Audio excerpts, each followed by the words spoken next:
Doctor साहब जी। अगर किसी की तारीफ हो रही हो तो अच्छा महसूस करेगा, अगर उसको आईना दिखाएं तो वो बुरा मान जाए, तो इसका मतलब ये तो नहीं कि आईना तोड़ दिया जाए, इसका तो मतलब ये है कि हम अपने आप को दुरुस्त कर लें। अच्छा, ये अकेले में का क्या चक्कर है? ये सर आप बताइए। नहीं, सबके सामने क्या हुआ? मैंने तो नहीं कुछ देखा। सबके सामने वो क्या? सर मैं पूछ रहा था कि पैसे कितने को आप इस्तेमाल कर लेते थे, तो कहते हैं 10-15 हज़ार। तो मैंने पूछा कि किस चीज़ पे, तो फिर मैंने पूछा कि 10-15 लाख भी हो जाते थे, तो वो भी उन्होंने हाँ में।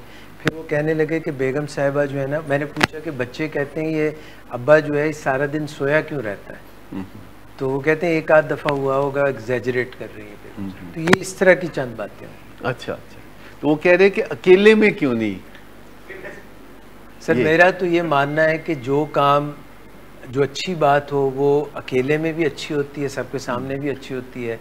जो बात बुरी हो वो फिर अगर अच्छा, अगर आप कोई कामयाबी हासिल करें तो आप चाहेंगे कि वो किसी को ना बताई जाए? आप चाहेंगे ना बताई जाए? आपने इम्तिहान में अव्वल दर्जे से पोजीशन हासिल की हो, गोल्ड मेडल लिया हो, डिस्टिंक्शन लिया हो, किसी खेल में आपने मेडल लिया हो, तो आपका दिल करता है कि सब उसकी वाह वाह करें, सरेआम करें। ये सबकी ख्वाहिश होती है ना कि अगर हम कोई अच्छा काम करते हैं तो सबके सामने वाह वाह होनी चाहिए। उसमें राजदारी की तो कोई बात आप नहीं चाहते। तो ये जो गड़बड़ की होती है और अंधाधुंध गड़बड़ की होती है, शुरू से आखिर तक गड़बड़ की होती है, जिससे बहुत सारी ज़िंदगियां मुतासर होती हैं, आपकी अपनी ज़िंदगी समेत। तो इसके बारे में बात कहीं तन्हाई में छुप के अगर की जाए तो उसका क्या फ़ायदा होगा? लेकिन मुझे ये बताएं कि अगर कोई बंदा आपको तंग करता हो, कोई बंदा आपको तंग करता हो और वो ये भी चाहता हो कि किसी को दसना ना, किसी को बताना नहीं, तो आपको कैसा लगेगा? कि तंग आपको करता हो पर आपके ऊपर वो फिर ये दोष भी जमाता हो कि आप बताना नहीं किसी को जाके, तो आपको कैसा लगेगा? बुरा लगेगा ना। हाँ, तो ये कौन बंदा है जो तंग भी कर रहा है और कहता है बताना भी नहीं? तो इसमें हम तो सब घर वाले हैं ना, ये फैमिली है ना। अब जब इकट्ठे जो हो गए हैं हम और बामकसद इकट्ठे हुए हैं, नेक नीति से इकट्ठे हुए हैं, और अगर हम कोई बात करते हैं तो मकसद सिर्फ ये है कि आपकी भी ज़िंदगी अच्छी हो जाए, आपके घर वालों की ज़िंदगी भी अच्छी हो जाए।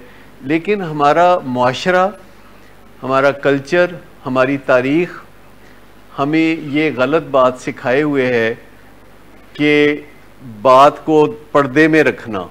मियाँ बीवी के दरमियान मसला है, खामद बीवी को या बीवी खामद को तंग कर रही है, और दोनों के दरमियान सिर्फ इस एक बात पे इख्तलाफ है कि किसी को नहीं बताना। तो मुझे ये बताइए कि जब कोई किसी घर में मसला होगा, एक बंदा कोई मसला पैदा कर रहा है, वो एडिक्शन में है या वो कोई गैम्बलिंग में है या कोई और ऐसी हरकतें करता है, मार पिटाई करता है, शोर शराबा करता है, पैसे को मिसमैनेज करता है, तो इस बात को छुपाना तो कुछ दिन बाद लगेगा कि ये नॉर्मल बात है। क्योंकि जब हम किसी से जाके जिक्र करते हैं और वो कहता है ये तो बड़ी अनोखी बात है, ये तो बहुत बुरी बात है, इसका तो कुछ ना कुछ करना चाहिए। क्योंकि अगर हम किसी को जाके बताएंगे कि हमारे साथ फलां बंदा, देखो ना, अब इसराइल हमला कर रहा है फ़लस्तीन पर, तो सारी दुनिया क्यों खप डाल रही है? ज्यादती कर क्यों भला खप डाल रही है? और वो खप इसलिए डाल रही है ताकि वो ज्यादती ना करे। और बीच में कुछ ममालिक हैं जो चुप करके बैठे हुए हैं, वो भी गलत है। लेकिन उन्हीं ममालिक के लोग सड़कों पे आके खप डाल रहे हैं। आपको पता है अमेरिका खामोश है, यूरोप खामोश है, लेकिन उनके लाखों अवाम सड़कों पे आके कोरोना के दिनों में सड़कों पे आके वो शोर कर रहे हैं कि ये नहीं होना चाहिए। तो यहाँ से पता चलता है नया कानून जो कि अक़वाम मुत्तहिदा का कानून है, वो तो डिफरेंस ऑफ ओपिनियन है, लेकिन हुकूमतें अपनी मजबूरियों की वजह से, चालाकियों की वजह से खामोश भी रहती हैं।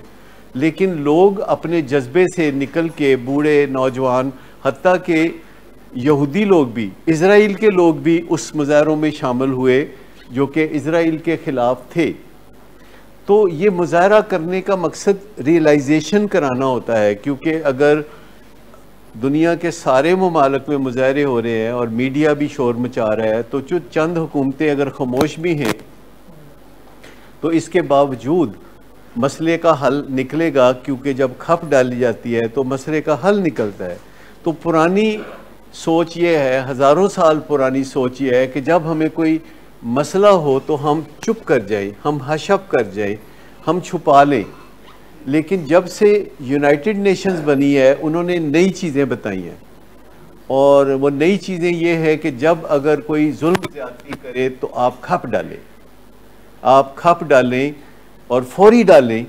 इससे फौरी तौर पर जुल्म और ज़्यादती का ख़ात्मा हो जाएगा। क़ौम मुत्तहिदा वाले कहते हैं कि अगर आपके घर के साथ वाले घर में कोई खामद अपनी बीवी को पीटता है तो आप और कुछ नहीं कर सकते, तो आप उस वक्त बर्तन बजाने शुरू कर दिया करें, महल्लेदार बर्तन बजाने शुरू कर दे। आप मुझे बता सकते हैं कि इससे क्या फ़ायदा होगा?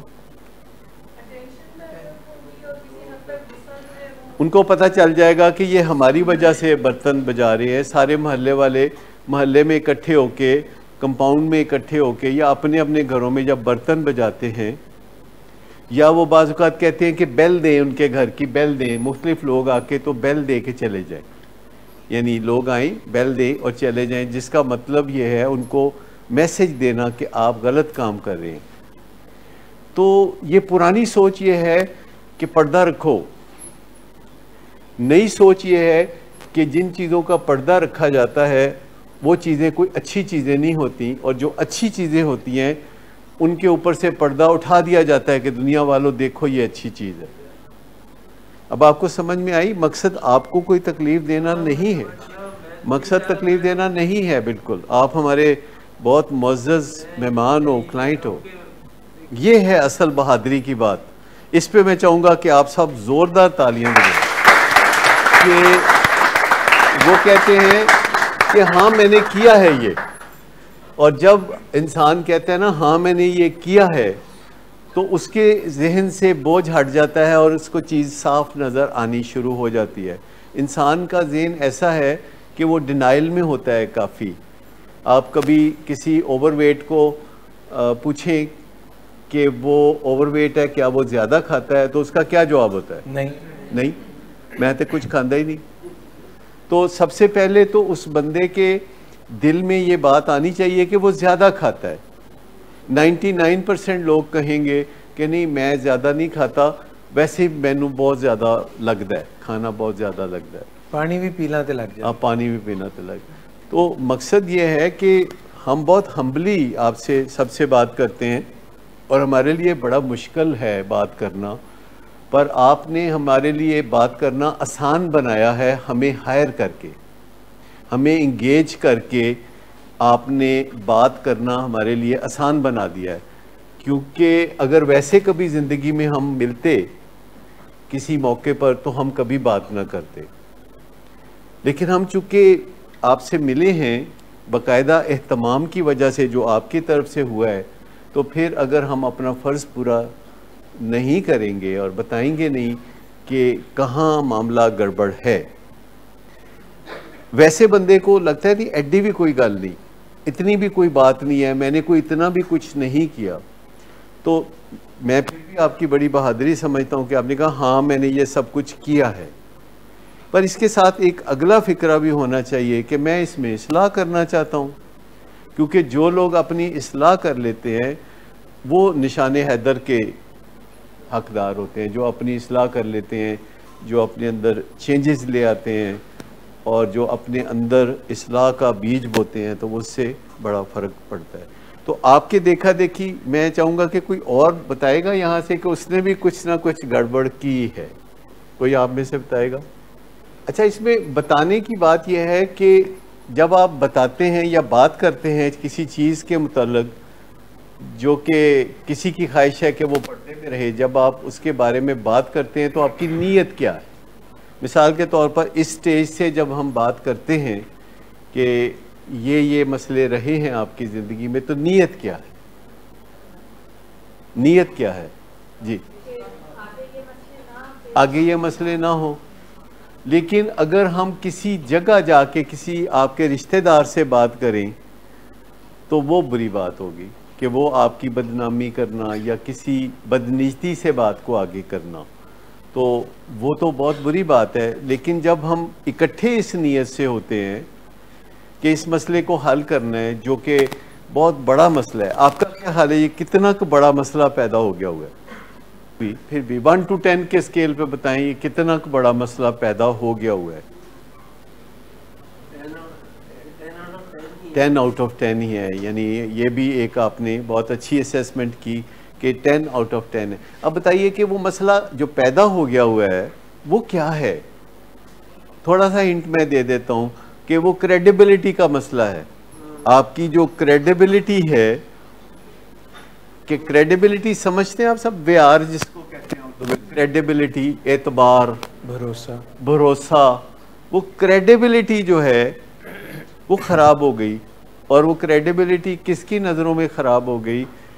जो सबसे ज़्यादा प्यार करने वाले हैं, जो सबसे ज़्यादा ओन करने वाले हैं, माँ बाप जिन्होंने पैदा किया है, और बीवी जिसने आपको अपने सर का ताज बनाया है। तो अगर उसी की नज़र में क्रेडिबिलिटी मशकूक हो, या बच्चों की नज़र में भी क्रेडिबिलिटी मशकूक हो, बच्चे ये समझ लगे कि हमें जब कोई मुश्किल पेश आएगी तो हमारा वालिद हमारी मदद नहीं करेगा, ये हो सकता है ना, बच्चों के ज़हन में आ सकता है। ऐसे बच्चे जब बड़े होंगे और हालात नहीं बदलेंगे, अगर बच्चे बड़े होंगे और हालात नहीं बदलेंगे, तो मुझे बताइए बच्चे क्या सोचेंगे कि मुश्किल के वक्त आप उनके काम आएंगे कि नहीं आएंगे? बताइए, वो क्या सोचेंगे? बताएं, बच्चे क्या सोचेंगे कि मेरे अब्बा मेरे काम आएंगे कि नहीं? क्योंकि हर कोई सोचता है कि जब मैं किसी मुश्किल में होगा तो मेरे अब्बा मेरे काम आएंगे। या बीवी सोचती है कि जब मैं किसी मुश्किल में होंगी तो मेरा खामद मुझे प्रोटेक्ट करेगा, मुझे तहफ़्फ़ुज़ देगा।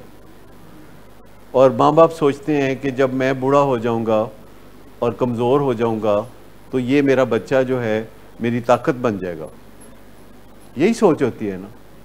लेकिन मुझे बताएं कि जब बंदा नशे की ज़िंदगी गुजारता है और जुआ खेलने पे उतर आता है और सिक्रेटिव सी ज़िंदगी गुजारता है, पता ही नहीं चलने देता कब क्या कर जाएगा, और 2-2 3-3 दिन नशा करता रहे और फिर 2-2 3-3 दिन सोता रहे, तो ऐसे बंदे पे कोई क्या उम्मीद व्यवस्था करे?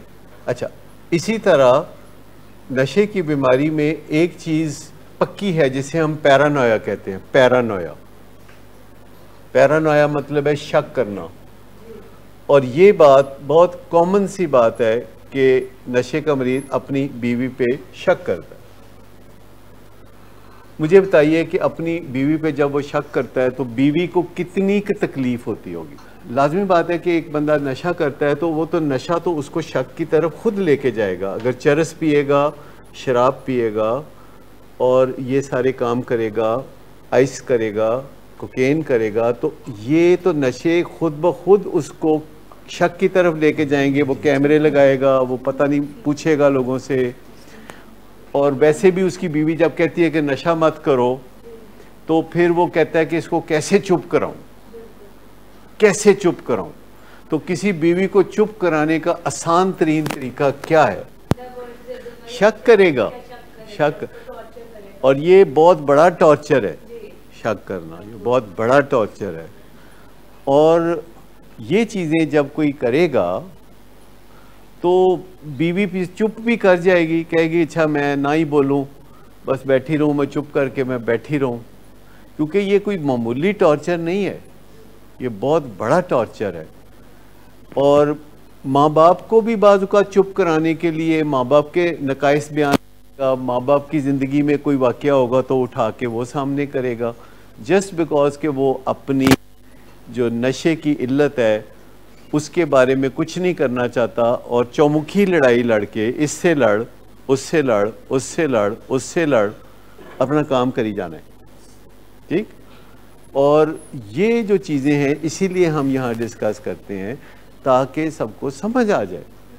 और हमारे डिस्कस करने से मसला हल नहीं होगा, आपके सोचने और समझने से मसला हल होगा, क्योंकि उसका जहन उसको एक बात बार बार कह रहा होगा कि तुम्हारी बीवी में ये मसला है। एक तो ये है कि नशे की जो ड्रग होती है वो बंदे को शक्की बनाती है, दूसरा ये है कि उस वक्त बंदे की ज़रूरत होती है बीवी को चुप कराने के लिए कोई बात करना ऐसी, और जब वो बीवी ये बात सुनती है तो वो दूसरों से जाके ये बात कर भी नहीं सकती इवन, क्योंकि वो उसको शेम फील होती है बहुत ज़्यादा। लेकिन यह है कि मुआशरे में आम तौर पर सबको ये समझ होनी चाहिए कि जब कोई अपनी बीवी या अपने खामद के बारे में ऐसी बात करे तो उनको अपने दिमाग से भी तो सोचना चाहिए ना, मुआशरे को अपने दिमाग से भी सोचना चाहिए कि जो बंदा बात कर रहा है वो कैसा है और जो जिसके बारे में बात हो रही है वो कैसा। अब सोचने की बात है कि ये असल में ब्रेन डिसऑर्डर है, ये दिमाग की ख़राबी है, और दिमाग की ख़राबी को पहचानना आसान नहीं है। पेट दर्द को पहचानना, खांसी को पहचानना, वॉमिटिंग को पहचानना, बुखार के लिए थर्मामीटर है, और दिमाग की ख़राबी के लिए कोई आम पैरामीटर नहीं मौजूद। हाँ, अगर कोई ईंटें मारना शुरू कर दे, पत्थर मारना शुरू कर दे तो फिर कहते हैं अच्छा जी लगता है दिमाग ख़राब है, लेकिन एक्चुअली दिमाग की ख़राबी के सैकड़ों रंग हैं जिनको हमें पहचानने की ज़रूरत है। और अगर हमारी फैमिली में से कभी या हम में से किसी को दिमाग की ख़राबी का सामना हो, और याद रखें कि थोड़ी बहुत दिमाग की ख़राबी सब लोगों में होती है, दुनिया में शायद कोई बंदा हो जिसका दिमाग 100% ठीक हो, 1-2% तो समझे कि बहुत ही आम है, 10%, 15%, फिर 20%। दिमाग की ख़राबी इतनी आम है जी। कि दिमाग अपना फंक्शन सही ना करे, अपनी असेसमेंट सही ना करे। मिसाल के तौर पर अगर दिमाग हर वक्त शक की तरफ जाता है या मनफी ख्यालात की तरफ जाता है तो इसका मतलब है दिमाग की ख़राबी है। देखिए ना, एक होता है ना थर्मामीटर, तो 98.4 तक तो कहते हैं बुखार नहीं है, तो फिर जब 99 होता है तो कहते हैं मामूली बुखार है, और फिर 100 हो गया तो ज़्यादा। तो एक छोटा मोटा कोई ऐसे वहम सा या शक होना तो बंदा ठीक कर लेता है तो ठीक है, लेकिन एक बात है कि बहुत ही आउट ऑफ दी वे जाके कोई बात किसी से कर रहा है, मतलब ऐसे ख्यालात यानी ज़हन में आते हैं। हमारे एक पेशेंट थे जो आइस करते थे, और वो पहले 10 दिन हर रोज़ मुझे कहते थे कि मैनू तुसी इत्थे फड़ के बाया मेरे प्यो नू फड़ो, वो करदा आइस। देखिए, डिनाइल मैनेजमेंट एक सब्जेक्ट है। जब आपको खुद अपने डिनाइल का सामना हो या किसी के डिनाइल का सामना हो तो उसके लिए एक सब्जेक्ट है डिनाइल मैनेजमेंट, जो यहाँ ग्रुप्स में पढ़ाया जाता है कि अपनी खुद फरेबी को कैसे ठीक करें। इसके वर्कआउट्स होते हैं। वर्कआउट समझते हैं, यानी कुछ ऐसे क्वेश्चन होते हैं, जैसे फ़र्ज़ करें कोई बंदा अल्कोहलिक है और कहता है मैं तो बस थोड़ी जी पीना, मेरा तो कोई मसला ही नहीं पींदा, बाकी दूसरे लोग बहुत ज़्यादा पींदे ने, तो उसको एक क्वेश्चनर देते हैं कि अच्छा ये आप इस सवालों के जवाब दें।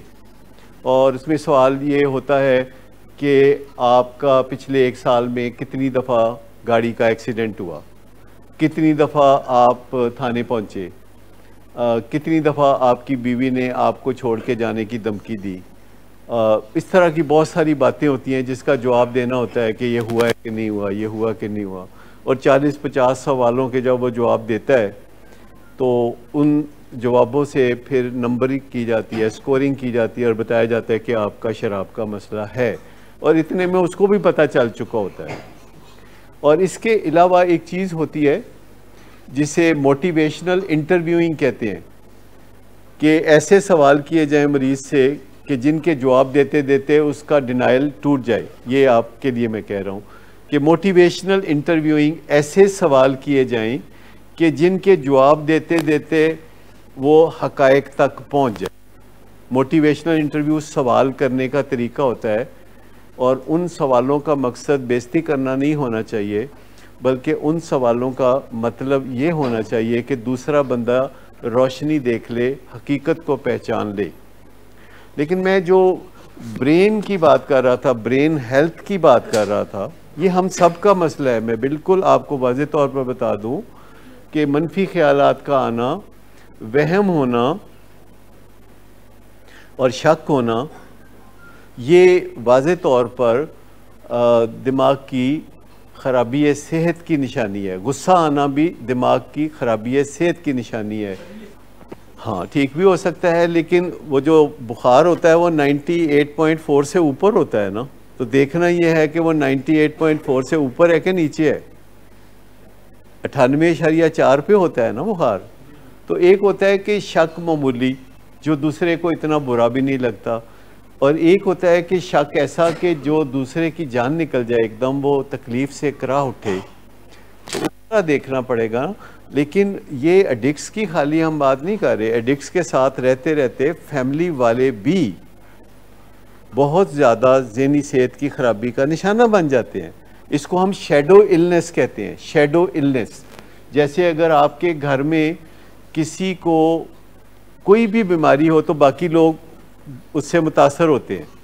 दिल का दौरा पड़ जाए, डायबिटीज़ हो जाए, कैंसर खुदा ना खास्ता हो जाए, तो उसका साया घर वालों के ऊपर पड़ता है। उसको शैडो इलनेस कहते हैं कि किसी के घर में कोई बीमारी आई तो उसके चाहने वाले जो इर्द गिर्द के लोग हैं वो तड़प उठे और वो मुस्तकिल तौर पर मुतासर हो गए। तो इसको शैडो इलनेस कहते हैं। यानी ऐसी बीमारियां जो कुछ लंबे अरसे तक होती हैं, जैसे बच्चे मेंटली रिटार्डेड होते हैं या ऑटिज़म के बच्चे होते हैं, या किसी को फालज होता है तो उसकी बेटी उसका ख्याल करते करते खुद बीमार हो जाती है। इसी तरह एडिक्शन में संभालते संभालते अपने फैमिली मेम्बर को बाकी फैमिली मेम्बर भी काफ़ी ज़हनी तौर पर बीमार हो जाते हैं। इसको हम शैडो इलनेस कहते हैं। इसका नाम को डिपेंडेंस है या रोगी होना भी इसको कहते हैं, को डिपेंडेंस या रोगी होना। और इसकी वजह से काफ़ी ख़राबियाँ पैदा होती हैं। जैसे मरीज़ को इलाज करके घर गया है और उसकी वालदा को या वालिद को वहम हो रहा है कि किधरे नशा तो नहीं कर रहा। पहला ख्याल ये आता है कि ये बाहर से आया तो कोई नशा करके तो नहीं आया, ये वाशरूम में गया था तो वहाँ कोई नशा नहीं इसने कर लिया, छत पे गया था तो वहाँ इसने नशा तो नहीं कर लिया, और फिर वाशरूम का दरवाज़ा ज़ोर ज़ोर से खटकाना शुरू कर दे। तो मुझे बताया कि जब बंदा वाशरूम में हो तो कोई ज़ोर ज़ोर से दरवाज़ा खटखटाना शुरू कर दे तो कैसा महसूस होगा? फिर उसका त्रौ निकल जाएगा। हाँ, ठीक। तो उसके बाद जब वो वॉशरूम का दरवाज़ा खुलवाने पे भी ज़ोर दें कि फ़ौरन दरवाज़ा खोलो, और जब वो दरवाज़ा खोले तो फ़ौरन उसका मुंह सूंघना शुरू कर दें या वॉशरूम में कुछ तलाश करना शुरू कर दें नशा, तो ये जो वहम है कि पीछे एक नशे के लिए जासूसी निज़ाम सा बना लेना, बार बार सूंघना, या ऐसे लोगों से पूछते रहना कि नशा तो नहीं किया, या अगर फ़र्ज़ करें किसी ने माउथ वॉश यूज़ किया है तो उन्होंने कहा तुमने ज़रूर सिगरेट पिया होगा तो तुम ये माउथ वॉश यूज़ कर रहे हो। ये बात दुरुस्त भी हो सकती है, लेकिन हम हमेशा कहते हैं कि जो चीज़ अज़र-ए-मंद शम्स नहीं है, जो सूरज की तरह सामने नहीं है, उसको छोड़ दें। सिर्फ उस चीज़ के ऊपर बात करें जो सूरज की तरह सामने हो।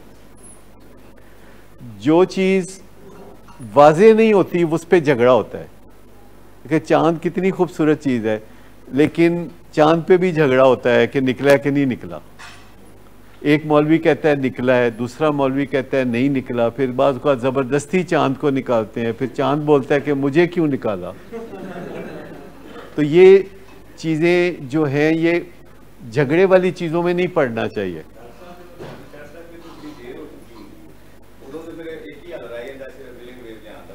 नहीं, ऐसी बात नहीं है, ऐसी बात नहीं है। वो भी एक एक्सट्रीम है, लेकिन बात जो है एक ख़ास हद तक जो है, यानी अगर कोई चांद 29 का चांद हो तो वो नज़र नहीं आता, पर 30 का चांद होते ही नज़र आ जाएगा।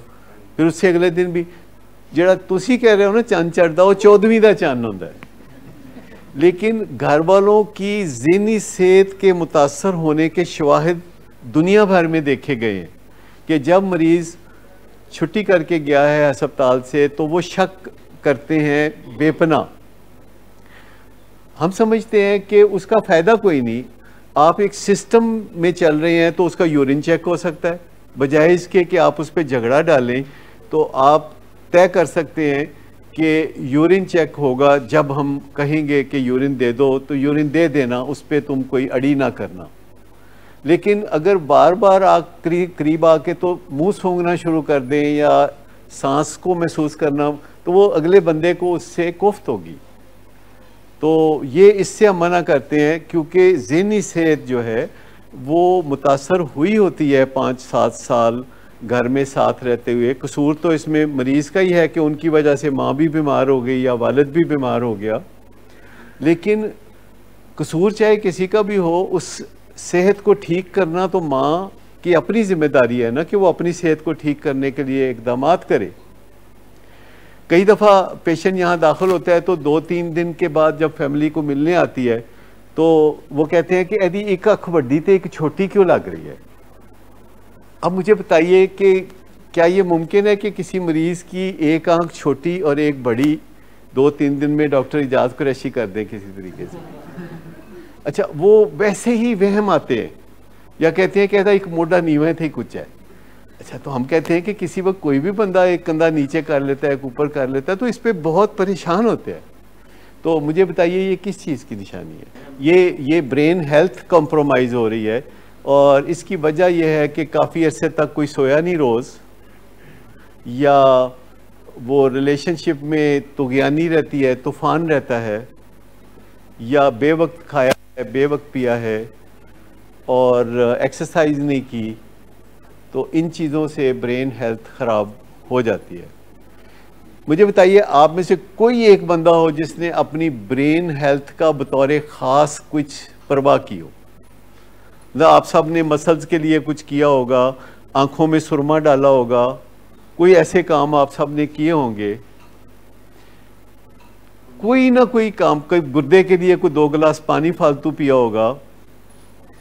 लेकिन मुझे बताइए कि ब्रेन हेल्थ के लिए आपने क्या किया? नहीं, ब्रेन हेल्थ के लिए क्या किया? नहीं, वो तो आप उलझन सॉल्व करने की बात कर रहे हैं। लेकिन जैसे कि आप अपना मुंह है, मुंह तो रोज़ाना धोते हैं, तो क्यों धोते हैं? ठीक, आप अपना मुंह धोते हैं कि ये साफ़ रहे, आप अपना जिस्म धोते हैं कि साफ़ रहे, आप अपने दांत में ब्रश करते हैं कि दांत साफ़ रहें, आप मैदे के लिए कोई हाजमूला खा लेते हैं कि अच्छा चलो खाना हजम अच्छा हो जाए। लेकिन मुझे बताइए कि ब्रेन जो कि आपका सुप्रीम ऑर्गन है, सबसे बेहतरीन ऊपर रखा हुआ है, एक स्कल जैसी हड्डी के अंदर है, और उसने आपके जिस्म को भी कंट्रोल करना है, आपके खारजा पॉलिसी भी बनानी है, दाखिला पॉलिसी भी बनानी है, और लोगों के साथ भी आपने हंसना बोलना है। ऑर्गन है तो बहुत नाजुक है, वो इतना सॉलिड भी नहीं है। मगज़ खाया होगा कभी आपने, वो इतना सॉलिड नहीं होता और नरम नरम सा होता है, लिक्विड सॉलिड सेमी लिक्विड सा होता है, और उसको हड्डी में सेट करके रखा होता है, और उसके अंदर कोई बिलियंस ऑफ न्यूरॉन्स होते हैं। तो मुझे ये बताइए कि उसकी हिफाजत के लिए, एक आपने मुझे बताया कि अखरोट खाएं, तो अच्छा, अखरोट लोग समझते हैं कि चूंकि उसकी शक्ल दिमाग के ब्रेन जैसी है तो उससे कोई फ़ायदा होता होगा, तो नहीं, इससे कोई फ़ायदा नहीं होता। कहते हैं बादाम से कोई याददाश्त तेज़ हो जाती है, वैसे ऐसी कोई साइंटिफिक एविडेंस नहीं है। नहीं, हेड की मसाज जो है वो ब्रेन तक कैसे पहुंचती है? नहीं, वो तो हो जाती है, लेकिन मुझे बताइए कि इतनी 1 इंच मोटी हड्डी में से जो मसाज है वो अंदर कैसे जाएगी? वॉक करेंगे तो वॉक करने से आपके दिल की धड़कन 110 तक हो जाएगी पर मिनट, नॉर्मली वो 75 तक पर मिनट होती है। तो इसका मतलब है 50% अगर आपके दिल की धड़कन तेज़ हो जाएगी तो 50% आपके दिमाग की सप्लाई या खून की सप्लाई भी हर ऑर्गन को 50% तेज़ हो जाएगी। तो जब खून ज़्यादा मिलेगा तो उससे भी मदद मिलेगी, तो ठीक है, वॉक से मदद मिल गई जी। बुक रीडिंग करेंगे तो उससे आपका सॉफ्टवेयर बेहतर होगा, हार्डवेयर नहीं, पर सॉफ्टवेयर बेहतर होगा तो उसका असर हार्डवेयर पे भी पड़ेगा। चले बुक रीडिंग को भी मान लेते हैं, लेकिन जब आप बुक रीडिंग करते हैं और चुन के ऐसी बुक चुनते हैं जो कि आपके लिए फ़ायदेमंद हो, तो उससे आपका सॉफ्टवेयर बेहतर होता है। दिमाग के अंदर हार्डवेयर है, दिमाग के अंदर फिर सॉफ्टवेयर आप डालते रहते हैं। साउंड स्लीप डेफिनेटली 8 घंटे की नींद पूरी लेना, लेकिन मेरे ख्याल के मुताबिक यहाँ जितने भी पेरेंट्स बैठे हुए हैं उनमें से कोई भी पिछले 5 साल में सही तरीके से 8 घंटे नहीं सोया होगा। कोई सोया है तो बताइए जी। डेफिनेटली बल्कि ये भी कहा जाता है कि 24 घंटे में अगर आप कोई 15-20 मिनट, आधा घंटा अपने सर का लेवल अपने पाँव के लेवल से नीचे रखें, यानी ढलवान पे आप लेट जाएं या पाँव ऊपर बिस्तर पे रख लें और ज़मीन पे गद्दा बिछा के लेट जाएं, तो दिमाग की जो ब्लड सप्लाई है वो ग्रेविटी की वजह से बढ़ जाएगी और दिमाग ज़्यादा अच्छा काम करने लगेगा। ये ब्रेन हेल्थ के लिए अच्छी चीज़।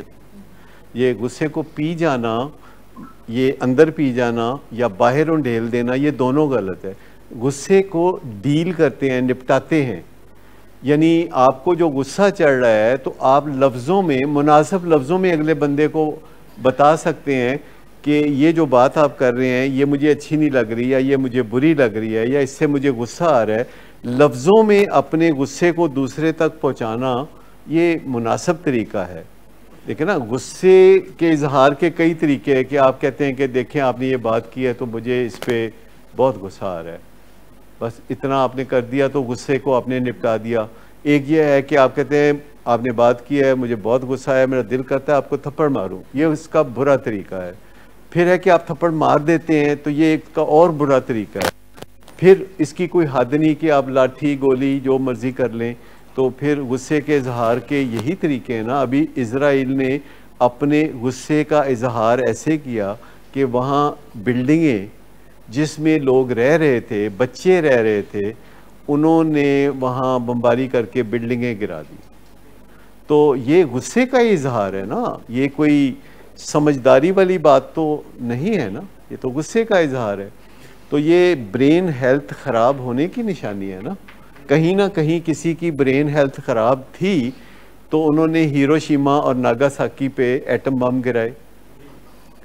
और मुझे बताएं कि ये जो कोरोना की वबा जिसको आप और हम सारी दुनिया झेल रही है, एक थ्योरी ये भी है जो अल्लाह जाने दुरुस्त है कि नहीं, कि ये भी कोई बायोलॉजिकल वेपन था जो किसी ने बनाया था गुस्से में कि किसी के ऊपर इस्तेमाल करेंगे और वो हाथ से निकल गया। क्योंकि इस वायरस का अंदाज दूसरे वायरसेस से नहीं मिल रहा, बड़ा मुख्तलिफ है।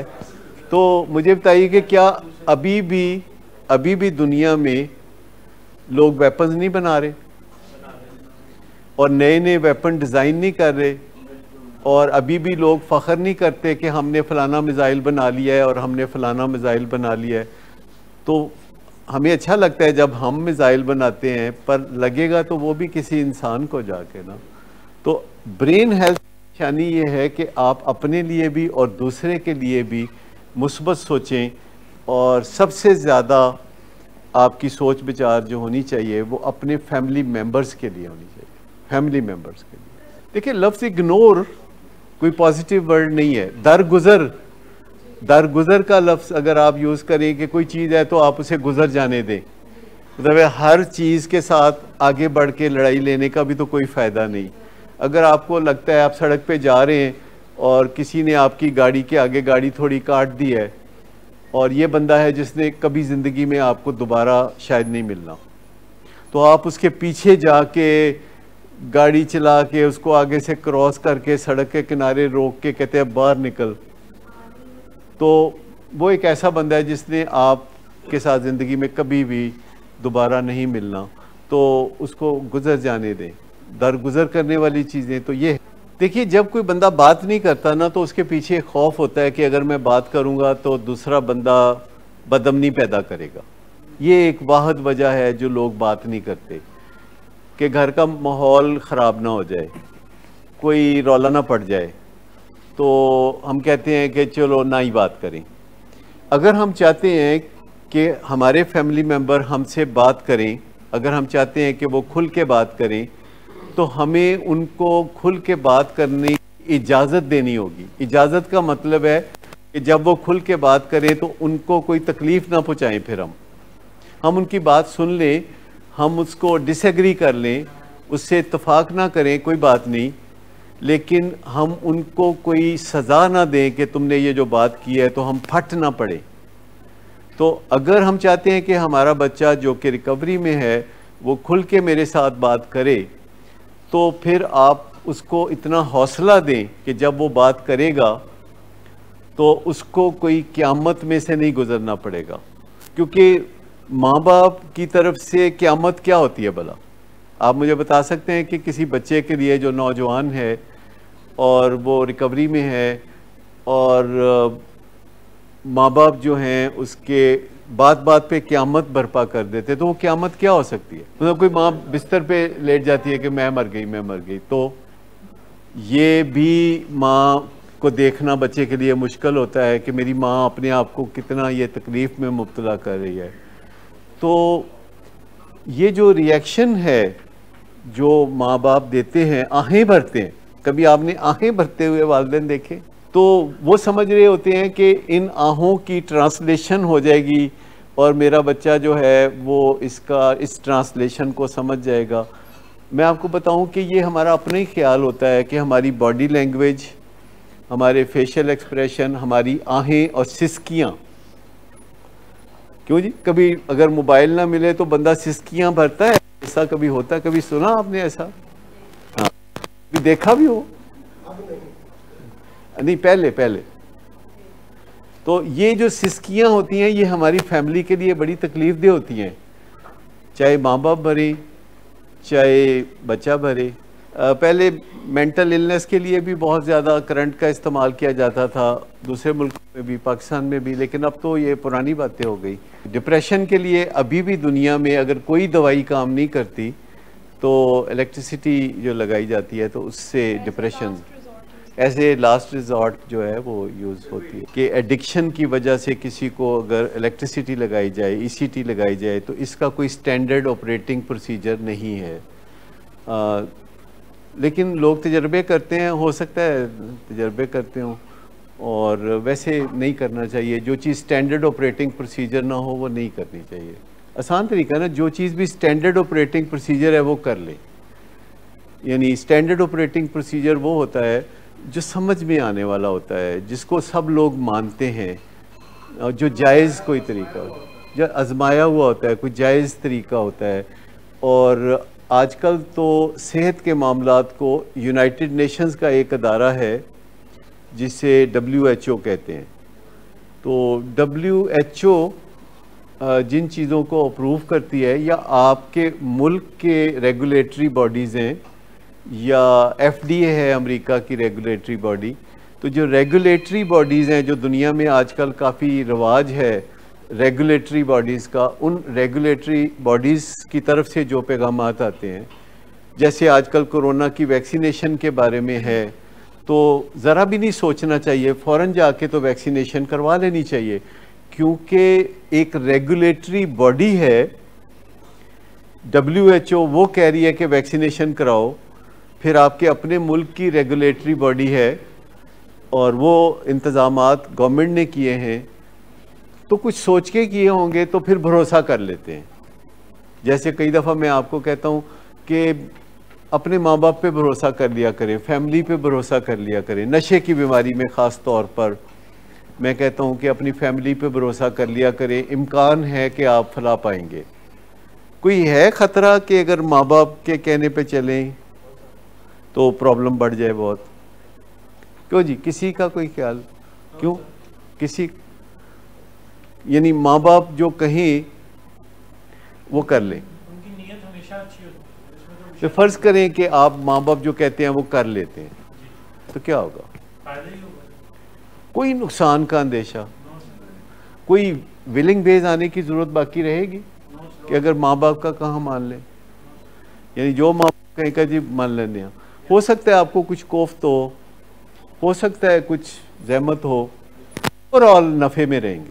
थोड़ी बहुत बेचैनी हो सकती है, इससे ज़्यादा कुछ बेचैनी हो सकती है, हो सकता है माँ बाप कोई ऐसी बात करें जो दुखे, लेकिन इन दी लॉन्ग रन अगर रेगुलेटरी बॉडी मान लिया जाए माँ बाप को, या हायर पावर मान लिया जाए, क्या ख्याल है आपका? क्या ख्याल है? कि अगर माँ बाप की मान लिया जाए, है कोई आपके ज़हन में कि माँ बाप की बात अगर मैं मानूंगा तो नुकसान ना हो जाए कहीं? बीच में कोई ब्रेन हेल्थ का मामला हो सकता है ना? ब्रेन हेल्थ का मामला हो सकता है, मूड का मसला है। और मूड का मसला है तो नशा शुरू होता है। कोई बंदा भी जिसका मूड A1 हो वो नशा नहीं कर सकता जी। मैं इसका आसान हल आपको बता देता हूँ कि तकरीबन 2 घंटे तो आपके यहाँ गुजरते हैं ना फ़िलहाल। इन 2 घंटों में जब आप यहाँ हो इस सेशन में या सेशन के बाहर, तो आप इस टॉपिक पे बात कर लिया करें, और जब घर हो तो अपनी नॉर्मल ज़िंदगी गुजारना शुरू कर दें। नॉर्मल ज़िंदगी होती है ना एक घर में, जिसमें चोर सिपाही का खेल नहीं होता। क्योंकि जब आप शक करती होंगी, मेरा ख्याल है कि आप शक करती होंगी, नहीं किया, सूंघ के देखती होंगी, कोई सूंघ के देखती हो, वैसे प्यार से सूंघ के देखती होंगी, बच्चों की खुशबू भी अच्छी लगती है, ये हो सकता है। अच्छा, मैं आपको बताऊं कि वो जो स्मेल भी आती है इस तरह बाज़-औक़ात, वो भी होती कोई नहीं, वह वहम ही होता है। मैंने एक ख़ातून जो कि अपने मियाँ के इलाज के लिए आई थी, जिनको अल्कोहलिज़म का सामना था, और उन्होंने मुझे बताया कि मैं सारी रात जागती हूँ और ये सारी रात शराब पीता है और सिगरेट पीता है, और मैं जागती हूँ ताकि मैं ख़्याल रखूँ कि ये कहीं आग ना लगा ले, तो जिसकी वजह से मैं अपनी नींद पूरी नहीं कर सकती, और सुबह 6 बजे फिर मैं बच्चों को स्कूल छोड़ने के लिए तैयार करती हूँ और फिर छोड़ के आती हूँ, और ये होता है और वो होता है और फलां होता है। तो मैंने कहा कि आपने अपने मियाँ को ये पैगाम दे दिया हुआ है कि वो सिगरेट पिएगा शराब पी के, तो आप ख्याल रखेंगी, और ये पैगाम उसने बहुत अच्छी तरह से वसूल कर लिया है, और वो बेपनाह लापरवाही से शराब और सिगरेट का शुगल जारी रखता है। तो ये पैगाम आप ही ने उसको दिया है, तो आप उसको कहना शुरू कर दें कि मैं आज रात से या कल रात से या 15 दिन बाद जो भी आप कर सकें, क्योंकि आपने वो बात कहनी होती है जो कर सकें। क्योंकि अगर आप आज रात कहेंगे कि आज रात से मैं ध्यान नहीं रखूँगी, तो फिर आपको वहम होंगे, तो आप फिर ध्यान रखेंगे। लेकिन अगर आप ये कहते हैं कि 15 दिन तक मैं अभी निगरानी करूँगी तुम्हारे शराब पीते हुए, सिगरेट पीने की, लेकिन उसके बाद मैं ये निगरानी छोड़ दूंगी, और फिर हर रोज़ उसको याद दिलाएं कि 14 दिन रह गए हैं, अब 13 दिन के बाद मैंने ये काम छोड़ देना है, फिर 12 दिन बाद ये, तो हो सकता है कि आप 15 दिन मुकम्मल होने पर वो जो निगरानी है वो छोड़ दें। लेकिन उन खातून को मैंने कहा कि अगर आप अपने मैके चली जाएं 2-4 दिन के लिए, और खामद को बता दें कि मैं मैके जा रही हूँ 4-5 दिन रहने के लिए, और आपने अपना सिगरेट का और शराब का और ये सारा जो धंधा है इसका खुद ही ख्याल रखना है। तो मेरे कहने पे वो उन्होंने ये तजर्बा करना चाहा। मैंने कहा कुछ भी नहीं होगा, अगर आप जाएंगी तो कोई आग शाग नहीं लगेगी, क्योंकि वो अपना रवैया फौरी तौर पर तब्दील कर लेंगे। तो वो गई, तो दूसरे दिन ही जो है वो आधी रात को वापस अपने घर वापस लौट आई, और मुझे उन्होंने बताया। तो मैंने उनको पूछा, कहती मैं एक्चुअली सोई हुई थी, तो मुझे फायर ब्रिगेड की गाड़ी के जो सायरन सुनाई दे रहे थे। मैंने कहा आपका घर और आपके यानी मैके वालों का घर कितनी दूर है? उसने कहा 40 किलोमीटर दूर है। उसने कहा डॉक्टर साहब मैं बिल्कुल सच कहती हूँ, मैं सोई हुई थी अच्छी भली, लेकिन अचानक मेरी आंख खुली और मुझे लगा कि मेरे घर में आग लगी हुई है, आग के शोले भड़क रहे हैं, और मुझे बकायदा फायर ब्रिगेड के सायरन सुनाई दिए, तो मैं घर वापस आई हूँ। और वो समझ रही थी कि ये उनकी ज़हनी सेहत की। क्या आप मुझे माफ़ करते हुए इस बात को थोड़ी तवज्जो देंगे कि जब आप 5-7 साल किसी नशे के मरीज़ के साथ ज़िंदगी गुजारते हैं, तो आपकी अपनी ज़हनी सेहत के ऊपर भी बुरा असर पड़ता है, रोगी हो जाता है बंदा। एक बात मैं आपको और बताऊं कि दुनिया में हर जो स्पेशलिटी है उसमें डॉक्टर लंबे अरसे तक काम करते हैं। साइकोलॉजिस्ट और डॉक्टर लंबे अरसे तक काम करते हैं। लोग 40-40 साल एक ही फील्ड में काम करते हैं, लेकिन नशे की बीमारी के शोबे में जो एवरेज लेंथ है काम करने की डॉक्टर्स की और साइकोलॉजिस्ट की वो 7 ईयर्स है। यानी 7 साल से ज़्यादा डॉक्टर भी नहीं निकाल सकते नशे की बीमारी के इलाज में, क्योंकि इतना ज़्यादा दबाव होता है इस बीमारी से। आप इंटरेक्ट करते हैं नशे के मरीज़ों के साथ या उनकी फैमिलीज़ के साथ, और बाकायदा जो लोग इस पेशे को अपनाते हैं अब उन्हें ये तरबियत दी जाती है कि आप अपनी ज़हनी सेहत को सेट रखने के लिए कुछ इक़दामात करें। अगर वो इक़दामात आप नहीं करना चाहते तो फिर आप ये पेशा छोड़ दीजिए। कोई समझ आई आपको इस बात की कैसे मुमकिन है? कैसे मुमकिन है? कैसे मुमकिन है? क्योंकि जब आप ट्रबल्ड प्रोफेशन में होते हैं, जैसे कि पुलिस का पेशा, जैसे कि वकालत का पेशा, जैसे कि साइकोलॉजी का पेशा या एडिक्शन का पेशा या डॉक्टरी का पेशा इन जनरल, तो इसमें अगर आप अपनी ज़हनी सेहत का ख्याल नहीं रखेंगे डेली बेसिस पे, या अगर आप इस प्रोफेशन में हैं कि आपने एक बेटे की एडिक्शन को केयर फॉर करना है, निगरानी करनी है उसकी और उसको संभालना है, तो फिर आपके लिए ये मैंडेटरी हो जाता है, लाजमी हो जाता है कि आप अपनी ज़हनी सेहत को डेली बेसिस पे संभालें।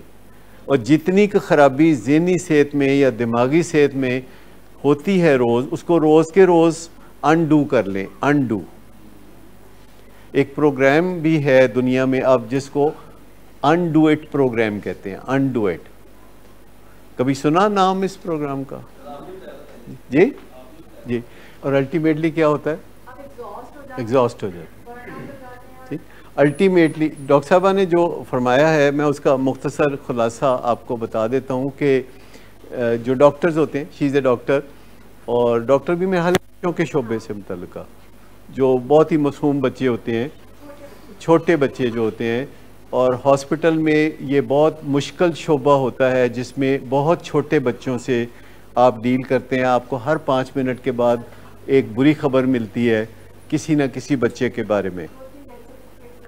डेथ सर्टिफिकेट के लिए बार बार डॉक्टर भी वापस जाके रात को सोया भी नहीं तो वापस आके फिर डेथ सर्टिफिकेट बनाना पड़ता है। तो it is a very difficult field. इसी तरह पुलिस का प्रोफेशन है, जो भी पुलिस का प्रोफेशन आपके ज़हन में है वो कुछ और है, लेकिन पुलिस का जो प्रोफेशन एक्चुअली है वो कुछ और है, जिसमें हर वक्त कोई बुरी खबर आएगी, कोई अच्छी खबर नहीं आएगी। वकला का प्रोफेशन है तो उसमें भी हर वक्त की टेंशन, हर वक्त की टेंशन। डॉक्टर्स का भी, और डॉक्टर्स में से फिर सेक्रेटरी काफ़ी ज़्यादा प्रेशर वाला फील्ड है, और सेक्रेटरी में फिर एडिक्शन बहुत ज़्यादा प्रेशर वाला फील्ड है। अब आप ज़रा सोचिए कि जो लोग डे एंड नाइट इस बीमारी को बर्दाश्त कर रहे होते हैं घर में, अपने असली घर में, अपनी असली ज़िंदगी में, क्योंकि हम लोग तो ड्यूटी दे के तो फिर चले जाते हैं ना, तो आप ड्यूटी दे के कहीं जा नहीं सकते। आपका दिल ज़रूर चाहता है कि मैं कहीं भाग जाऊं। कभी कभी आपका दिल चाहता होगा कि कहीं भाग जाऊं मैं और चंद दिन कहीं जाऊं और सुकून से गुजारूं। ये आपकी फैंटेसी, कभी है किसी की फैंटेसी? फैंटेसी के कोई था होवे जिथे मैं नस जाऊं।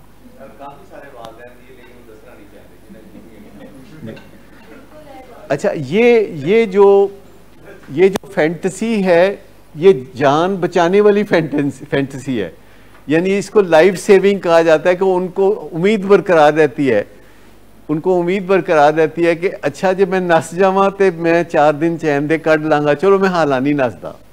यही अल्टीमेटली नतीजा आप निकालते हैं ना। आप में से जितने लोगों ने भी ये कहा कि मेरा दिल करता है कि कहीं जाके तो मैं भज जावा तो जाके उत्थे किधरे रवां ते जिथे मैनू कोई फिक्र फाका ना होए, तो फिर अल्टीमेटली आप गए तो नहीं ना, आप में से कोई गया तो नहीं। पर ऐसे ये सोच जो होती है ना, ये सोच भी काफ़ी लाइफ सेविंग है कि आप सोचते हैं कि अगर एडी भी कोई गल नहीं, अगर मैं भज जावां तो मैं बच जावां। तो मैं सिर्फ ये कहना चाह रहा हूँ कि जो प्रोफेशन है एडिक्शन का, अगर उसमें ये कहा जाता है कि 7 साल से ज़्यादा कोई बर्दाश्त नहीं कर सकता और भाग जाएगा, जो कि हमारे देखने में दुनिया भर में आता रहता है कि लोग इस फील्ड को छोड़ के दूसरे किसी अलाइड फील्ड में चले जाते हैं। और अब बाकायदा रिकमेंड किया जाता है कि जिस तरह रिकवरी पेशेंट्स के लिए ज़रूरी है, उसी तरह रिकवरी मुआलिज के लिए भी ज़रूरी है। यानी वो सारे काम जो हम पेशेंट्स को करने के लिए कहते हैं, वो सारे काम एक्चुअली हमारे करने के भी है। अगर हम वो काम नहीं करेंगे और सिर्फ आपको करने के लिए कहेंगे तो आप बच जाएंगे, हम नहीं बचेंगे। और बीच में जो पेरेंट्स हैं उनको भी वो सारे काम करने की ज़रूरत है, इस वजह से कि उनका एक प्यारा नशे की बीमारी से निकल रहा है या निकल चुका है, लेकिन अभी उसकी बाकियात हैं, अभी उसके रेजिडुअल प्रॉब्लम्स हैं। मिसाल के तौर पर आप जैसे बात कर रही हैं, तो आज से 6 महीने या साल पहले आपकी फ़िक्र ये होगी कि ऐदा की बनेगा, इसका इलाज कैसे होगा, ये नशा छोड़ेगा कि नहीं छोड़ेगा। और अब जब कि ये सारे मराहल कामयाबी से तय हो चुके हैं, तो आप इसको एंजॉय कर रही हैं। डॉक्टर इजाज़ कहते नहीं कर रही ना एंजॉय, क्योंकि ये चीज़ों को एंजॉय करना जो कि आपको मिल चुकी हैं, इसको ग्रेटिट्यूड कहते हैं। और ये बहुत एनर्जाइजिंग चीज़ है। एनर्जाइजिंग यानी एक कैफियत पैदा करना, शुक्राने की कैफियत पैदा करना। सुबह जब जागें और आपको ठीक ठाक यानी एक दिन उभरता हुआ नज़र आए, आपका या अल्लाह तुम्हारा शुक्र है, तो ये जो ग्रेटिट्यूड है। या अभी बहुत लंबी बात नहीं हुई, 5 साल नहीं हुए कि उसने नशा छोड़ा हुआ है, अभी 5 हफ्ते हुए होंगे, 5 हफ्ते। पर 5 हफ्ते भी बहुत होते हैं मेरी नज़र में। मैं इसको अंडरमाइन नहीं करता। मुश्किल दिन यही है। 5 साल जब हो जाएंगे तो वो तो आसान दिन होंगे। असल मुश्किल दिन ज़रा शुरू वाले होते हैं। क्या आप इसको एंजॉय करते हैं? ये एंजॉय करते हैं, सोबर होना। और मुझे पता चला था कि आप कह रही थी कि अताए अजीज जैसा नहीं हुआ, कहा था ना। अच्छा मुझे बताइए कि अताए अजीज कितने दिनों में ऐसा हुआ? किधर है अताए अजीज जी? अभी इधर ही था ऊपर। अच्छा, अब उसने जो रियाजत की है तो वो वक्त लगा है ना, और उसको भी अभी बहुत ज़्यादा, अभी 1-2-4 दिन में उसको एक कोई किसी और की परेशानी पड़ी हुई है, और मैं उसको ऐसे फिक्रमंद देख रहा हूँ जैसे माँ बाप फिक्रमंद होते हैं। तो वक्त वक्त की बात है। और मैं समझता हूँ कि 5 दिन में अताए अजीज़ ने इतना अच्छा रिकवरी नहीं बनाई थी, ये मैं साफ कह रहा हूँ।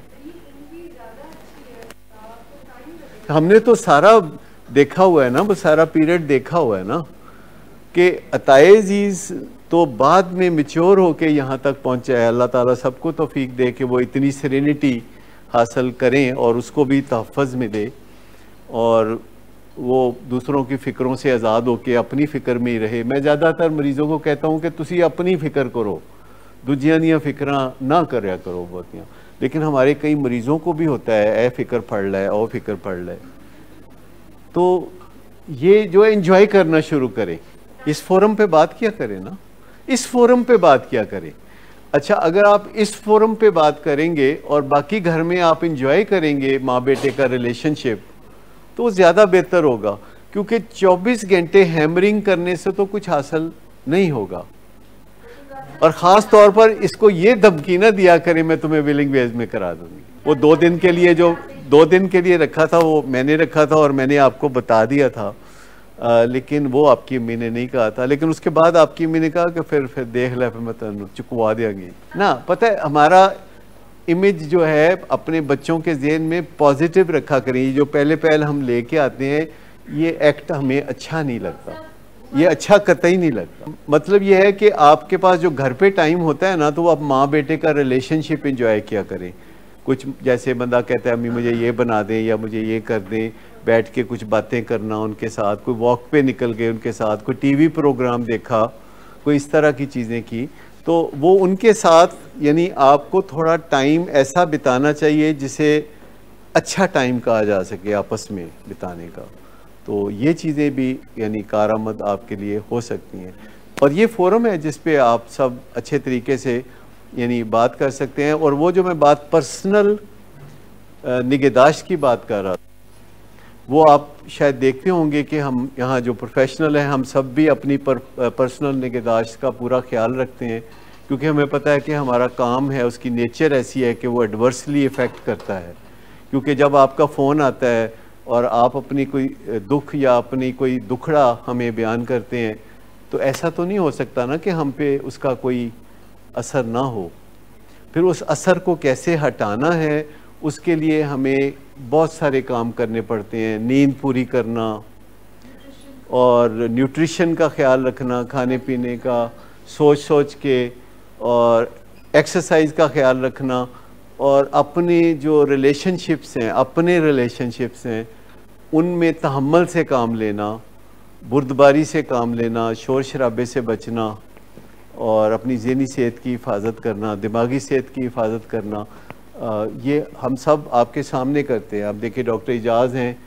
डॉक्टर एजाज़ आप क्या क्या करते हैं तकरीबन, आप बताएंगे कि किसी एक दिन में what do you do for yourself? तो रमज़ान से मैंने पिकअप किया जल्दी सोना जल्दी उठना। अच्छा। I sleep very early and get up very early. और उठने के बाद कोशिश होती है कि नाश्ता प्रॉपर, पॉरेज, अंडे, और उसमें काफ़ी लवाजमात, और वो एक ड्रिंक्स है वो मैं बनाता हूँ। तो ये चीज़ है। फिर एक्सरसाइज करता हूँ, अपने बेटे के साथ करता हूँ, so that he also gets to learn to wake up early, and if you start the day early तो फिर बेहतरी होती है। सो ताल्लुकात किसी के साथ गुस्सा मैं नहीं करता, और अगर कभी थोड़ा सा भी किसी पे गुस्सा कर लूँ तो आई रिफ्लेक्ट बैक कि ये मैंने क्यों किया। So I don't operate from fear और एंगर। तो ये आहिस्ता आहिस्ता आपने लर्न किया ना तर्ज़ ज़िंदगी लास्ट 5 ईयर में। वैसे तो आप काफ़ी अरसे से हैं, लेकिन लास्ट 5 ईयर में it has been transformational journey. आप शुमाइला कुछ स्पेशल बताएंगी कि आप क्या करती हैं अपने आप को सही रखने के लिए? सर मैं डेली बेसिस पे वॉक 40 से 60 मिनट्स वॉक एंड एक्सरसाइज को देती हूँ, और अपडेट करके साइकोलॉजिकली कोई ऑडियो बुक सुनना, ये वॉक के दौरान ही होता है। ये सब क्लास को पहले मैं पेंटिंग सुन लेती हूँ, तो करना प्रोफेशन से रिलेटेड अपडेट करना, वो 1 आवर वो स्पेंड करती हूँ। घर वालों के साथ ताल्लुकात बहुत बेहतर हो गए हैं। मेरे गौर में कि अभी अगर संडे में जितना भी टाइम है वो I do something for them to make relation, तो उसका बहुत फायदा होगा। ये शिकायत नहीं करता कि आप 8 घंटे घर से बाहर रहती हैं, आप ना भी टाइम नहीं देती हैं, और बहुत सीरियसली मैं अपने प्रोफेशन में आई फील ए रिस्पॉन्सिबिलिटी, चाहे मुझे किसी भी कॉल आए मैं उसको एक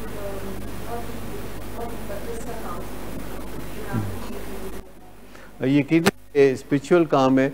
आप कुछ हाल कुछ अर्सा ही हुआ है आपको विलिंग वेज में आए हुए, जैसे 1 साल हो गया होगा, कितना 7 मंथ्स हुए हैं। तो आपने कुछ अपनी पर्सनल केयर मुझे लगता है कि करनी शुरू की है, तो क्या आपने फ़र्क?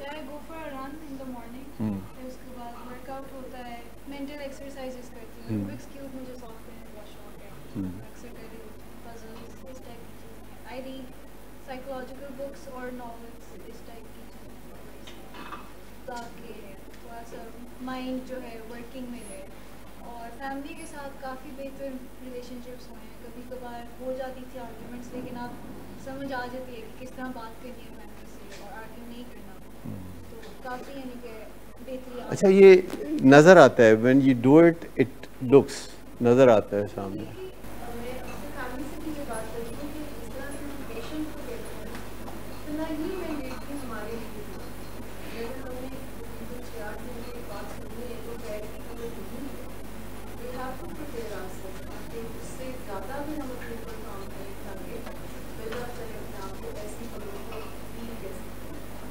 बिल्कुल, ये मैं सिर्फ आपको थोड़ा बताने के लिए कह रहा था कि हत्ता के जो डॉक्टर्स जो इलाज में होते हैं किसी भी शोबे में या बतौर ख़ास साइकेट्रिक शोबे में या एडिक्शन के शोबे में, अगर वो अपना ख्याल नहीं रखेंगे तो वो बीमार पड़ जाएंगे ज़हनी तौर पर, और उनको बहुत से ब्रेन डिसऑर्डर्स हो जाएंगे और उनकी ज़िंदगी जो है वो बहुत मिजरेबल हो जाएगी। और आप देखते होंगे कि मैं भी अपनी ज़िंदगी में आपको नज़र आता होगा कि ख्याल रखता हूँ कि ये मेरी वॉक का टाइम है, ये मेरी एक्सरसाइज का टाइम है, नींद पूरी करना, अपना मुतालिया पूरा करना, अपने आप को रेडी रखना, अपने आप को अवेलेबल रखना, हर कॉल पिक करना, हर कॉल का जवाब देना, और फिर नींद भी पूरी करना, और तफरीही मौके, रिश्तेदारों से मिलना, दोस्त अहबाब से मिलना, बहन भाइयों से अपने रिलेशनशिप को अच्छा रखना, फैमिली बीवी बच्चों से अपने रिलेशनशिप को अच्छा रखना, ये सब कुछ करने का काम होता है। इसमें इन्वेस्टमेंट करनी पड़ती है, एफर्ट्स की इन्वेस्टमेंट करनी पड़ती है। और जो मॉडर्न साइकोलॉजी है वो बहुत हेल्प करती है, वो रिसर्च बेस्ड चीज़ें आपके सामने लाती है जो कि हम आपको बताते रहते हैं, और आप उनका मुकाबला जब पुरानी चीज़ों से करते हैं और आप उनमें फ़र्क पाते हैं तो आप उन चीज़ों को अपना लेते हैं। तो मेरा यही कहना है कि अगर आपने 5-7 साल कोई तकलीफ़ दे गुजारे हैं अपने किसी प्यारे की एडिक्शन में या ज़हनी सेहत की ख़राबी में, तो मायूस होने की कोई ज़रूरत नहीं।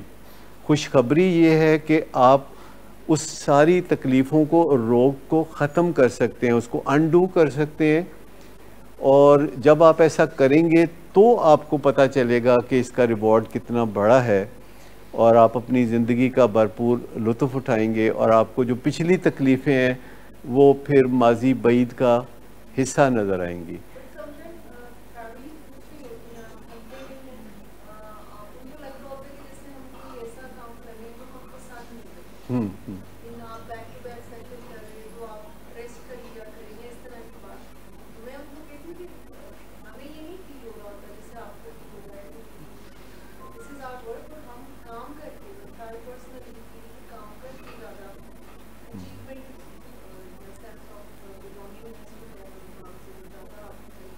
और उसका ख़ास तौर पर जो हमारे काइंड ऑफ वर्क है ना, ये तो खालिसतन यानी अल्लाह ताला का फ़ज़ल है कि किसी को ऐसे प्रोफेशन में डालना। वैसे तो सब प्रोफेशन अच्छे होते हैं, मैं नहीं कह रहा कि कोई प्रोफेशन अच्छा नहीं होता, सब अच्छे होते हैं, अपनी अपनी जगह लोग खिदमत कर रहे होते हैं, ज़िंदगी के मुख्तलिफ़ शोबों में काम कर रहे होते हैं, लेकिन जिस काम में अल्लाह ताला ने हमें डाला है तो ये तो बड़ा ही ऐसा फ़ज़ल और एहसान है कि जिसका शुक्राना जितना भी हम करें उतना ही कम है। हाँ, एक सेरेनिटी, एक जो किक बैक है इसका, कि छोटी मोटी कामयाबियां जो हमें पेशेंट्स में नज़र आती हैं, अगरचे जो लोग कामयाब होते हैं वो फेड अवे हो रहे होते हैं, पर कभी ना कभी वो राब्ते में आते हैं, कभी ना कभी वो मैसेज भेज के हमारी ज़िंदगी में रंग भर देते हैं। 10 साल पुराने क्लाइंट्स, और वो फिर फ़ोन करते हैं तो कहते हैं पहचाना, या कुछ इस तरह की बात करते हैं, फिर नए सिरे से शुक्रिया अदा करते हैं या कोई चीज़ होती है। लेकिन जो नए नए क्लाइंट्स आते हैं वो तकलीफ़ में होते हैं, तो उनके साथ साथ जब पुराने क्लाइंट्स से हमारा वास्ता पड़ता है, और जुमेरात को आप देखते हैं कि ऐसे लोग आते हैं जो 10 साल, 20 साल, 25 साल, 27। वसीम साहब तो अभी बच्चे हैं, मतलब अभी साल हुआ ना, अभी तो 1.5 साल हो गया माशाल्लाह। तो मैं आपको बताऊं कि ख़ास तौर पर जिनके बारे में हमारे दिल में ये ख्याल है कि मैं ठीक होएगा, मतलब जिसे हम कह सकते हैं कि मुश्किल मरीज़, पता नहीं ये टर्म इस्तेमाल करनी चाहिए कि नहीं, लेकिन अगर किसी के बारे में आपके ज़हन में हो कि ज़रा मुश्किल मरीज़ है, तो आपको हिम्मत ज़रा ज़्यादा करनी पड़ती है। और हम कहते हैं कोई बात नहीं, सारे आसान तो नहीं हो सकते। अब हम ये तो नहीं कह सकते कि आसान मरीज़ हम लेते जाएं और मुश्किल मरीज़ हम कहें जी ये नहीं लेने। मतलब छोटी छोटी चीज़ें जिन्हें हम इंजॉय करते हैं। मुझे अभी भी याद होता है कि वसीम भट्ट साहब जब यहाँ थे तो हर दिन एक नया इम्तिहान होता, पता नहीं आपको याद है कि नहीं, हर दिन एक नया इम्तिहान हमारे लिए होता था। हम कहते कोई बात नहीं, फिर है तो है। फिर जब इन्होंने बहाली में आगे बढ़ना शुरू किया तो मैं समझता हूँ कि एक बहुत ही बड़ा एक किकबैक है, जो एक फीलिंग है जो इनके घर वालों को पता नहीं इतनी होती होगी कि नहीं होती होगी जितनी कि हमें होती है कि अच्छा चले हमारा कुछ हाथ है इसमें, कुछ हमारा रोल है।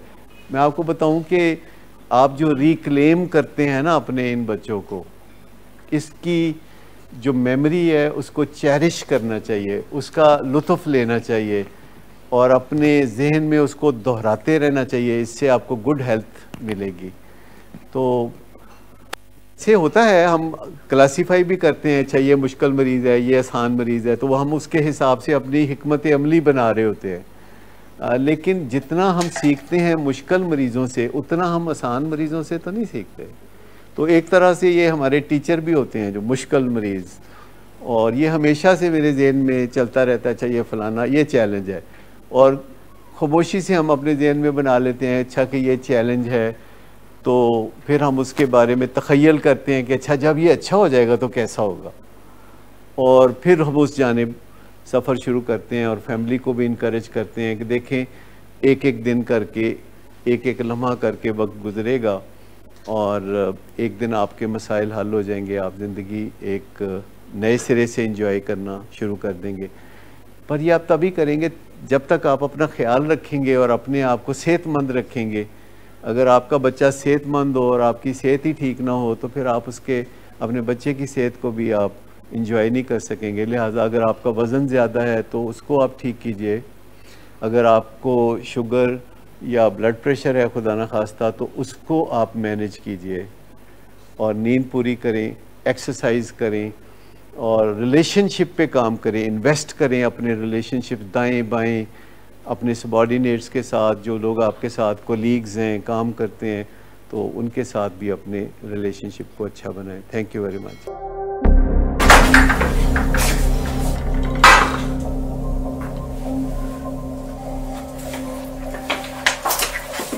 आज फिर पी कर आए हो? मेरा नहीं तो इन बच्चों का ही ख्याल कर लो। बंद करो तुम अपनी बकवास। लेकिन तुम अपनी घटिया हरकतों से बाज मत आना। तुम हो ही घटिया इंसान। तुम होती कौन हो मुझे रोकने वाली? तुम्हारे बाप के बाल की पीता हूं क्या? शराब नोशी की वजह किरदार की खराबी नहीं, मूड की खराबी है। शराब नोशी कभी भी नशे की बीमारी में बदल सकती है। नशे की बीमारी हर स्टेज पर काबिले इलाज है। मदद हासिल कीजिए, क्योंकि वो ऐसा नहीं करेगा। विलिंग वेज से मदद हासिल कीजिए, कहीं से भी मदद हासिल कीजिए, लेकिन फौरी मदद हासिल कीजिए। जिस मुआवजे के इंतजार में आपने बहुत देर कर दी, अब वो दस्तक दे रहा है। मदद हासिल कीजिए, मदद हासिल कीजिए, मदद हासिल कीजिए।